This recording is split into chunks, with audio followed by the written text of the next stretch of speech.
आज हम खास मुलाकात कर रहे हैं कांग्रेस विधायक और पूर्व मंत्री जयवर्धन सिंह से। धन्यवाद। चुनावी साल है जयवर्धन जी, तो आपको क्या लगता है जनता के बीच जाकर आप क्या कहेंगे कि जनता कांग्रेस को वोट क्यों करे? मैम, इस बार का चुनाव काफ़ी अलग है, क्योंकि इसमें विशेषकर जिस प्रकार से बीच कार्यकाल में सत्ता परिवर्तन हुआ था, कहीं ना कहीं पिछले 3 साल में पुनः जो भाजपा की सरकार बनी थी, जनता में ये चर्चा है आम जन में कि जो लोग और जो संगठन 15 साल सत्ता में था, उनको ऐसी सत्ता की भूख क्यों थी कि 15 महीने में ही सरकार उनको वापस बनानी थी। अगर विपक्ष जो था 15 साल का, अगर उनको जनता ने 5 साल का मौका दिया था तो उनको 5 साल का मौका देते, लेकिन इन लोगों ने धनबल के माध्यम से सौदे के आधार पर सत्ता परिवर्तन किया। बीच कार्यकाल में 15 महीने बाद ही पुनः सरकार बनाई, और हम सब देख रहे हैं पिछले 3 साल में जब से सरकार वापस आई है भाजपा की, जनता त्रस्त है, महंगाई से जनता परेशान है, बेरोजगारी से युवा परेशान है, पुनः भ्रष्टाचार चरण पर है पूरे मध्य प्रदेश में। चाहे हम तहसील की बात करें, चाहे थाने की बात करें, चाहे कोई अलग संस्था की बात करें, हर सरकारी संस्था पर जो दलाल भाजपा के हैं वो हावी हो गए हैं। और इस भाजपा के राज में आज आम जन परेशान है, त्रस्त है, और इसीलिए हमें जो एक माहौल दिख रहा है पूरे मध्य प्रदेश में इस बार, कि इस बार परिवर्तन की लहर है। सवाल यही है कि जयवर्धन सिंह की क्या तैयारी है, इसलिए क्योंकि आपको एक यूथ आइकॉन माना जाता है और आपको जिम्मेदारी भी दी गई है युवाओं को साधने की। तो किस तरह की, जैसे आप बता रहे हैं कि बेरोजगारी है, तो युवाओं के लिए किस तरह के आप लोगों के पास किस तरह से साधा जाएगा, क्या स्कीम्स हैं, रोजगार की क्या स्कीम्स होंगी? तो मैम, जैसे मैं बता रहा था आपको कि आज दिन तक जो भी सरकारी पद हमारे युवाओं को मिले हैं, विशेषकर ग्रामीण क्षेत्र में, पंचायत सचिव, रोजगार सहायक, शिक्षाकर्मी, आंगनवाड़ी कार्यकर्ता, आंगनवाड़ी सहायिका, आशा उषा कार्यकर्ता, ये सब सरकारी पद कांग्रेस की देन है। यूपीए सरकार ने ये पद दिए थे। आपको याद होगा 2003 के पहले पंचायती राज के माध्यम से अनेक नियुक्तियां हुई थी। हमारी पूरी प्लानिंग थी कमलनाथ जी के समय भी, जन स्वास्थ्य रक्षक और अनेक और सरकारी पद हम देने वाले थे ग्रामीण क्षेत्र में, जिससे कि जो शिक्षित युवा है हर पंचायत में उसको रोजगार का मौका मिले, लेकिन हमें पूरा समय नहीं मिल पाया। आज भी हम प्रतिबद्ध हैं, अगर हमें पुनः सरकार में आने का मौका मिलेगा तो जो हमारे गांव का शिक्षित युवा है उसके लिए हम सरकारी पद देंगे। आप कल्पना कीजिए कि जो परीक्षा पीएससी की हुई थी 2019 में, आज दिन तक उसकी भर्ती नहीं हो पा रही है इन लोगों से। कांग्रेस क्या इन सारे प्रोमिसेस को या इन सारी प्लानिंग को लेकर जाएगी कि अगर हमारी सरकार आई तो हम इतने रोजगार देंगे? ज़रूर, और इसमें रोजगार के नए पद के साथ साथ जो संविदा कर्मी हैं, जो 10 साल से 20 साल से कॉन्ट्रैक्ट पर ही काम कर रहे हैं, जो स्थायी नहीं हो पा रहे हैं, उनके लिए भी हम नीति बनाएंगे। ऐसा हर डिपार्टमेंट में शिकायत आती है हमको। पुरानी पेंशन योजना इतनी एक अहम मुद्दा बन गया है पूरे देश में। रिटायर होने के बाद अगर उस कर्मचारी को सरकार 2000 रुपये हर माह देगी तो ये उचित नहीं है, और इसीलिए कांग्रेस की सोच है कि हर सरकारी कर्मचारी को भी सम्मान मिले, उनको रिटायरमेंट के बाद सही उनको वेतनमान मिले। इसके लिए भी हम प्रतिबद्ध रहेंगे। तो क्या जयवर्धन सिंह की भूमिका क्या होगी? युवाओं के बीच जाके यही बातें कहेंगे? मतलब आपका काम में? मैम, हम तो लगातार घूम रहे हैं, पूरा आशीर्वाद है हमारे नेताओं का, और हम जहाँ भी प्रोग्राम हमारा बनता है, चाहे गुना ज़िले में हो, चाहे राजगढ़ में हो, चाहे अभी हमें कुछ विशेष काम दिया गया है इंदौर उज्जैन ज़िले का, या फिर अशोकनगर शिवपुरी तरफ का हो, जहाँ जहाँ हमको काम दिया जाता है उसका हम पालन करते हैं। क्योंकि जयवर्धन सिंह की क्या भूमिका रहेगी वो तो जो हमारा जो शीर्ष नेतृत्व है, चाहे कमलनाथ जी हो, चाहे जो दिल्ली में हो, वो तय करेंगे, लेकिन जो हमको आदेश मिलते हैं हम उसका पालन करते हैं। 2 चीज़ें हैं, बीजेपी योजना ला रही है, कांग्रेस बात कर रही है। कांग्रेस ने नारी सम्मान की बात करी तो बीजेपी लाडली बहना भी लेकर आ गई। फिर बीजेपी ने उसमें, सरकार ने उसमें स्कीम बढ़ाने की बात कर दी। कांग्रेस ने 1500 बोला है, सरकार का कहना है कि हम 3000 कर देंगे। फिर सीखो कमाओ योजना भी सरकार लेकर आई। तो आपके प्रोमिसेस का कोई इम्पैक्ट पड़ेगा जनता पे, कोई असर पड़ेगा? क्योंकि सरकार ने तो सब कुछ शुरू कर दिया मैम, बात क्रियान्वयन की है। नारी सम्मान की बात और लाडली बहना की बात की शुरुआत मध्य प्रदेश में नहीं हुई थी। इसकी शुरुआत प्रियंका गांधी जी ने की थी हिमाचल प्रदेश से, जहां पर माता बहनों को लाभ भी मिल रहा है। और उसी आधार पर जो लाडली बहना योजना मध्य प्रदेश में जो लागू की गई है भाजपा सरकार ने, उसमें ऐसे अनेक माता बहनें हैं जो आज वंचित रह गई हैं इस योजना से।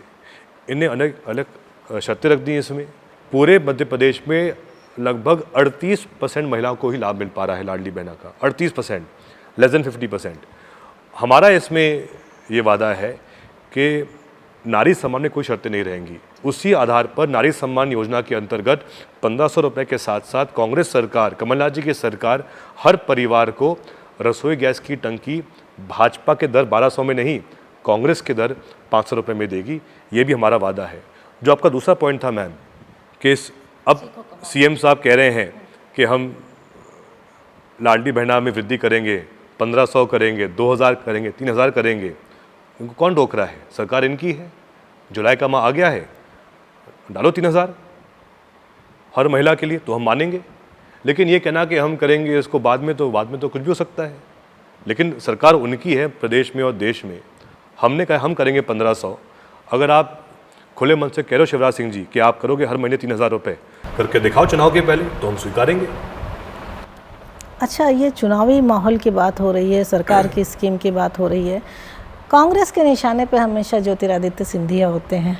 तो पहला तो मैं ये जानना चाहूँगी कि आपको क्या लगता है, अगर हम बात करें सिंधिया जी की, जब कांग्रेस में थे तो कंट्रोवर्सी में थे, हमेशा जो है एक उसकी बात आती थी कि अपनी पार्टी से संतुष्ट नहीं हैं, या बहुत सी चीज़ों को लेकर उनकी नाराज़गी रही। कुछ इसी तरह की चीज़ें अब बीजेपी में भी आ रही हैं। मैम, अब क्या है कि जब से सिंधिया जी भाजपा में गए हैं तो अब उनका कोई लिंक है नहीं कांग्रेस के साथ में। अब उनकी क्या भूमिका है, उनका क्या भविष्य है, वो हमारे हाथ में नहीं है, वो भाजपा के हाथ में है। तो वो उनको ही तय करना है। ये बात सही है कि जो कभी कभारी खबर आती थी कि उनका तालमेल नहीं बैठ पा रहा है कांग्रेस में, अब वही हो रहा है भाजपा में। जो भी पुराने भाजपा के लोग हैं वही आज के समय परेशान हैं। सिंधिया जी की एंट्री के बाद अनेक ऐसे जो दिग्गज नेता भाजपा के हैं गोले चंबल के, चाहे नरेंद्र सिंह तोमर जी हों, चाहे नरोत्तम मिश्रा जी हों, चाहे जयभान सिंह पवैया जी हों, आप इनसे कभी बात करेंगे तो ये भी आपको ऑफ रिकॉर्ड बता देंगे कि क्या स्थिति है वर्तमान में भाजपा की अंदरूनी राजनीति में क्या हो रहा है। बात इसमें यही है कि जो मुझे एहसास हो रहा है कि कहीं ना कहीं जो सिंधिया जी के विधायक और मंत्री हैं, जो उनके गुट के हैं, वो ना तो भाजपा को मानते हैं ना कांग्रेस को मानते हैं। वो सिर्फ एक नाम को मानते हैं, व्यक्ति को मानते हैं। तो जो एक अनुशासन संगठन में होना चाहिए है वो टूट जाता है उनके आने से, और यही हो रहा है भाजपा में भी। तो कांग्रेस क्या, मतलब आप लोगों ने बाई इलेक्शन में तो काफ़ी टारगेट किया, आप लोगों का थीम सॉन्ग भी उसी पे बना हुआ था गद्दार को लेकर, तो इन चुनाव में भी क्या सिंधिया जी को टारगेट किया जाएगा? देखिए मैम, राजनीति में व्यक्ति का चरित्र बहुत एक उसकी अहमियत रहती है, और जनता एक उम्मीद करती है जन नेता से कि जो वो भाषण में बोल रहे हैं वो उस पर कायम रहेंगे। अब आप आज से 5 साल पहले आलोचना कर रहे हो भाजपा की, शिवराज सिंह जी की, आप मन से कह रहे हो कि शिवराज सिंह जी आपके हाथों में किसान का खून है, और जैसे ही आपको प्रलोभन मिला, आपको पद मिल गया, तो आप बदल गए। अब उनकी वाहवाह कर रहे हो क्योंकि आपको पद मिल गया, जो आपकी मांगे थी वो पूरी हो गई, निजी स्वार्थ आपका पूरा हो गया, तो अब उनकी तारीफ़ कर रहे हो, उनके साथ शामिल हो गए। तो जनता ये सब चीज़ें देखती हैं, और आज यही हो रहा है सिंधिया जी के साथ में कि वो जो बातें कहते थे अब वही बातें लोग उनसे पूछ रहे हैं। उनने कहा था जो संविदा कर्मियों से कि मैं सड़क पर आ जाऊंगा, कहाँ सड़क पर आए। आज भी उनकी मांगे अधूरी रह गई हैं, लेकिन उनकी अब कोई सुनवाई हो नहीं रही है। तो कहीं ना कहीं ये बात सामने आई है कि जो घटनाक्रम हुआ 2020 में, उनका कहीं का नहीं निजी स्वार्थ उस पूरे जो घटना थी उससे जुड़ा था। उनको वो केंद्र मंत्री बन गए, उनके विधायक मंत्री माला माल हो गए, उनका जो स्वार्थ था वो पूरा हो गया। उनको पद चाहिए था, उनको मंत्री पद चाहिए था। कांग्रेस विपक्ष में थी, हम उनको वो दे नहीं पाए। भाजपा सत्ता में थी, उनको वो दे दिया, तो उससे वो सहमत हो गए। मतलब आपका ये कहना है कि इतनी बड़ी बगावत सिर्फ कैबिनेट मंत्री बनने के लिए की थी ज्योतिरादित्य सिंधिया ने? और क्या, वो हमें तो इस बात का अफसोस था कि वो चुनाव हार गए थे लोकसभा का, लेकिन फिर भी कांग्रेस ने उनको बहुत सारे मौके दिए थे। संगठन के अंदर भी उनको महामंत्री बनाया गया था, यूपी का भी चार्ज दिया गया था, उसका वो पालन करते। आगे हम सब और मिलकर काम करते। लेकिन क्या लगता है ग्वालियर चंबल में फिर से सिंधिया का जादू चलेगा? मैम वो तो अगर आप उपचुनाव भी देखें तो उसमें भी ग्वालियर में से तो हम 2 सीट जीते हैं 3 में से। मुरैना में हम 5 में से 3 जीते हैं।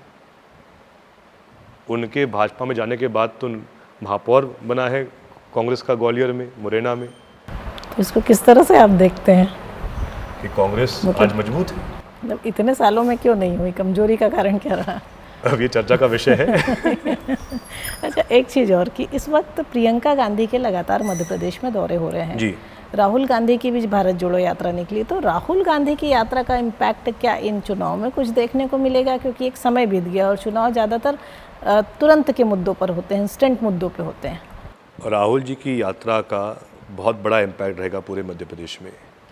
जैसे हमने देखा, कर्नाटक में भी देखा कि लगभग 20 सीटें जहां से राहुल जी की यात्रा गुजरी थी, उनमें से 17 सीट पर राहुल जी को जीत प्राप्त हुई है।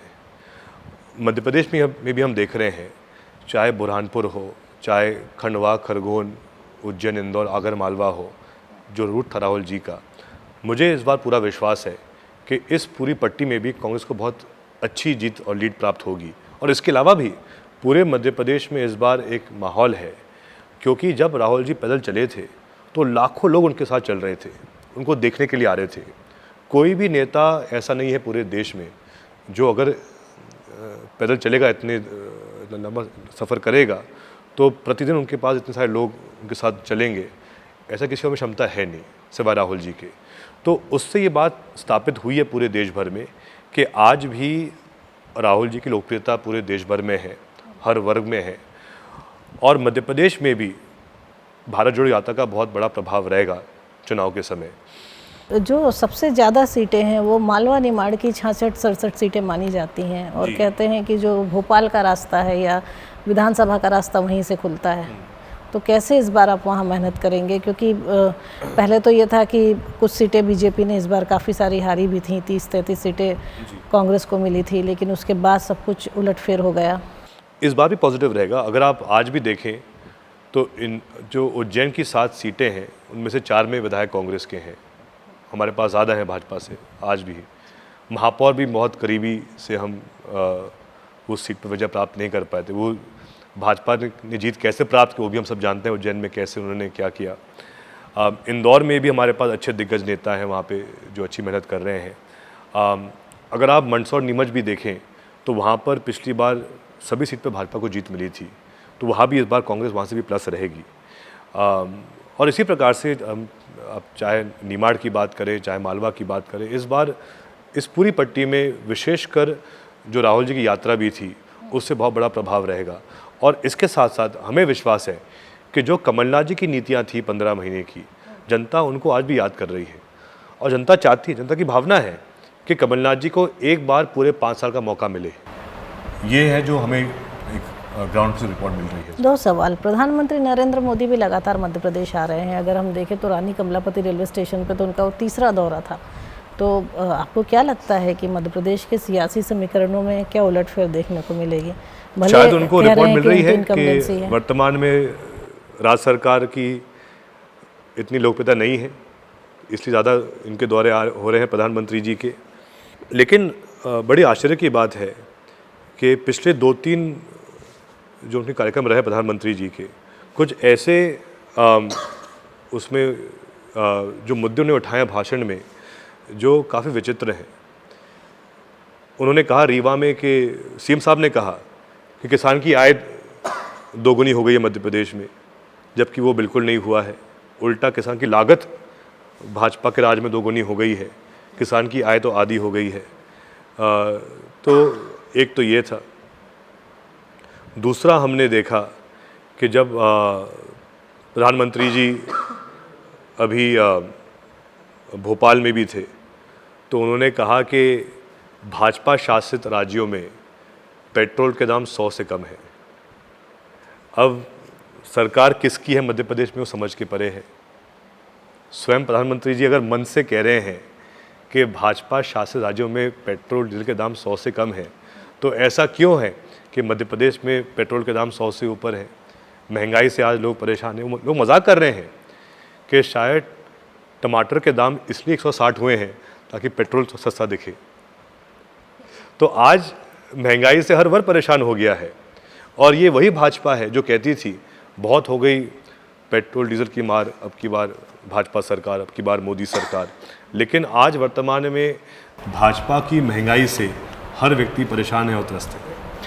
दो चीज़ें, आप AIM और इसके अलावा आप इन दो पार्टियों को मध्य प्रदेश के विधानसभा चुनाव में कहाँ देख रहे हैं? दोनों ही ताल ठोक रही हैं और AIM ने भी अब की बार तो कई सारे उनके भी पार्षद बने हैं। आपने भी जो है एक मेयर अपनी आपकी भी तैयार हुई है इस समय, सिंगरौली में आपने जीती है सीट। तो इन दोनों दलों को आप कहाँ पा रहे हैं? ये दोनों भाजपा की बी टीम है जी।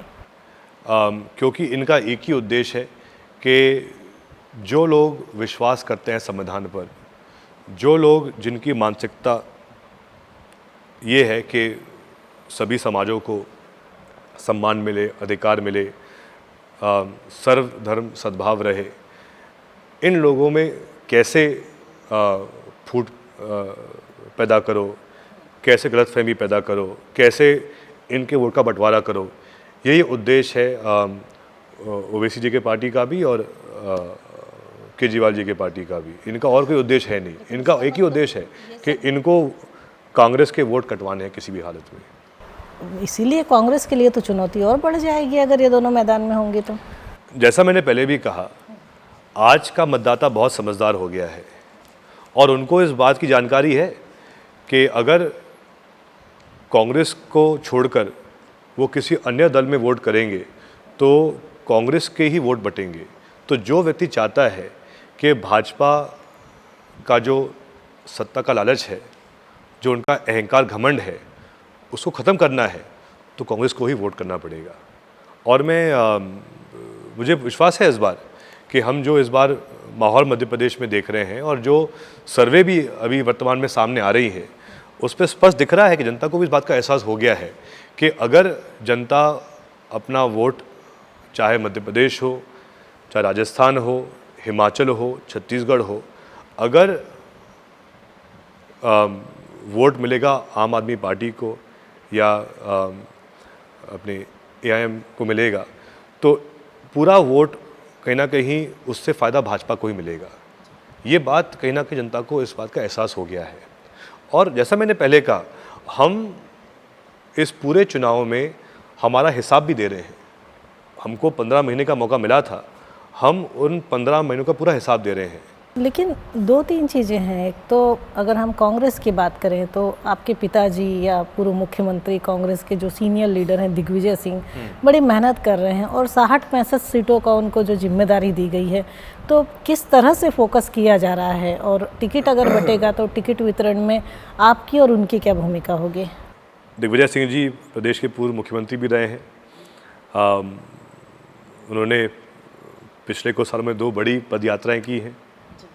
पहले नर्मदा परिक्रमा भी की थी पूरी, और भारत जोड़ो यात्रा में भी राहुल जी के साथ वो पूरे समय रहे थे। तो उनका अनुभव हम सबके लिए बहुत महत्वपूर्ण है। अभी लगभग उन्होंने 70-80 सीटों पे एक दिन दिया भी है और अब पुनः उनके दौरे मध्य प्रदेश में जारी रहेंगे। लेकिन जहाँ तक सवाल टिकट वितरण का है, कांग्रेस में एक पूरा सिस्टम रहता है और जो एक कमेटी रहती है जिसमें PCC अध्यक्ष, नेता प्रतिपक्ष, हमारे AICC के महामंत्री, राष्ट्रीय अध्यक्ष जी और जो अन्य जो उसमें लोग रहते हैं वही उसमें तय करते हैं और हमें कोई आपत्ति भी नहीं है। ज़रूर कमलनाथ जी सबका सुझाव लेंगे और सभी सुझाव भी देंगे, लेकिन अंतिम फैसला जो किया जाएगा वो जो इलेक्शन कमेटी जो हमारी रहती है, स्टैंडिंग कमेटी रहती है, वही तय करेगी। अच्छा, आपको लगता नहीं कि कांग्रेस में अब युवाओं को मौका देना चाहिए? तो कांग्रेस मौका दे रही है युवाओं को, हम सबको इतने मौके मिले हैं और आगे भी मिलेंगे हम सबको। तो कुछ ऐसा होगा कि जो चेहरे बदले जाएं, नए चेहरे लाए जाएं, उसमें टिकटों में भी कुछ युवाओं को ज़्यादा मौका दिया जाएगा? ज़रूर ज़रूर। आप अगर याद करें तो कमलनाथ जी के कैबिनेट में भी कम से कम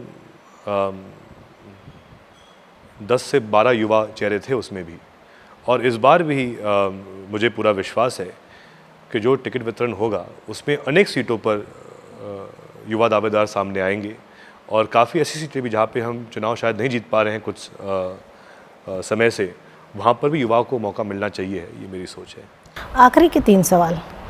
कांग्रेस के परिवारवाद पे आपका क्या कहना है? मेरा ये कहना है कि जो व्यक्ति चुनाव जीत के आ रहा है उसमें क्या बुराई है। अगर हम एक परिवार के ही वोट पर जीत के आ रहे हैं तो गलत है, लेकिन अगर जनता हमको वोट दे रही है और हम निर्वाचित होकर आ रहे हैं तो उसमें क्या गलती है हमारी। जनता मुझे उनके विधायक के पद पर हमको मौका दे रही है, आशीर्वाद दे रही है, लेकिन जो व्यक्ति बिना कोई चुनाव के बड़े पद पर बैठा हुआ है, आप ज़रूर हमें भी आपत्ति है। तो अगर कोई भी युवा जनसेवा करना चाहता है, प्रतिदिन 12-16 घंटे जनता के लिए काम करना चाहता है, तो उसमें क्या बुराई है। सबको इसमें आना चाहिए। आप राजनीति में आए हैं, आपकी पढ़ाई विदेश से हुई है जी। परिवारवाद का आरोप तो कांग्रेस पे लगता है, लेकिन मेरा बड़ा सीधा सवाल ये है कि दिग्विजय सिंह के बेटे होना आपके लिए कितनी बड़ी चुनौती है? मैम, वो तो मेरा सौभाग्य है कि ईश्वर ने मुझे रावगढ़ के इस परिवार में मुझे जन्म मिला है।